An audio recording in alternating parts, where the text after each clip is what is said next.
Before Moncrieff has the call. Thank you, Speaker.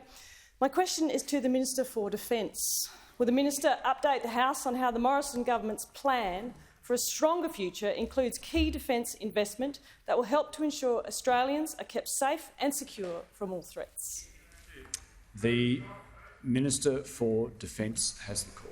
Thank you very much, Mr Speaker. I thank the honourable member for Moncrieff for her question, and like all of us on this side of the House, we want to make sure we can help to protect Australians online. We want to keep their households safe, we want to keep their businesses safe, and we want to keep our institutions safe. As we've seen in the Ukraine, there is a significant amount of cyber attack that's taken place on the Ukraine, and whilst Australians understand the investment that we've made into nuclear-propelled submarines and the money that we're putting into tanks and into additional staff within the Australian Defence Force and additional fighter jets, etc., to keep our country safe, Mr Speaker, this is the latest instalment in our plan to keep Australians safe.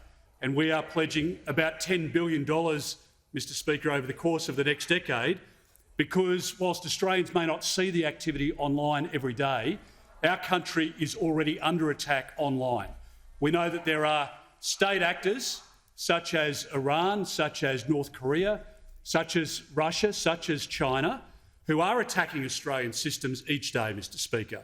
And we've seen in other jurisdictions where they have been able to infiltrate systems, they have been able to affect the water supply, Mr Speaker, they have been able to affect the energy networks, telecommunications networks, and we realise that we have to invest more into the Australian Signals Directorate, which is part of the Australian Defence Force, the men and women who are involved in defending our systems. And this is, as I say, Mr Speaker, a $10 billion investment.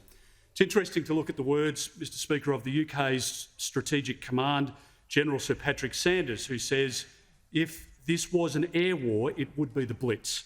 The intensity and the frequency of the attacks are on the same scale, and if we let too many so-called bombers and their payloads through, then it will sow the seeds of defeat.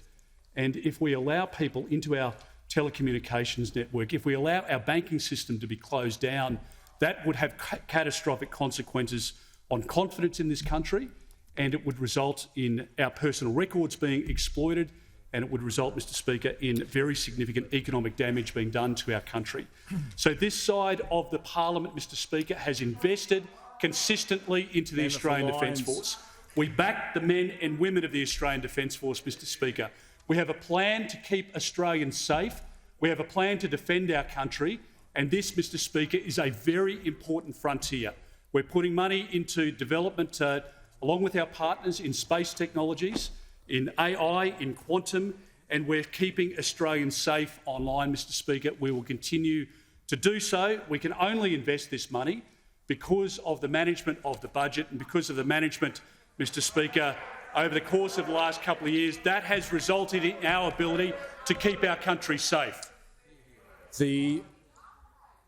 Yes, on indulgence, the Leader of the Opposition. I'm with the Defence Minister in praising those great men and women at the Australian Signals Directorate, and I thank the Minister as well for helping to facilitate a visit from me to ASD headquarters here in Canberra. They do a great job keeping us safe, and this will be even more important in the future.